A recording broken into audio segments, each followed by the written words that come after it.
আসসালামু আলাইকুম বন্ধুরা। আজকে আমরা জানব আমাদের জীবনের মূল্যবান দুইজন মানুষ সম্পর্কে, যারা আমাদের জান্নাতের দরজা। তারা আর কেউ নন, আমাদের বাবা এবং মা।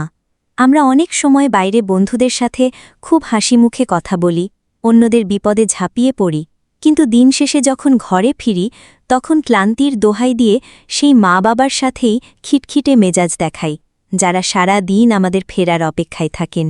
আমরা হয়তো ভাবি, আরে মা বাবা তো, তারা তো বুঝবেই, কিন্তু আসলে কি আমরা তাদের হক আদায় করছি? পবিত্র কোরআনে আল্লাহ তাআলা বলেছেন, তোমরা তাদের সাথে উফ শব্দটিও করো না এবং তাদের ধমকও দিও না। আজকের ভিডিওটির উদ্দেশ্য হল আমাদের মনে করিয়ে দেওয়া, দুনিয়াতে আপনি যতই সফল হন না কেন, আপনার মা বাবা যদি আপনার উপর সন্তুষ্ট না থাকেন তবে সেই সফলতার কোনো মূল্য নেই।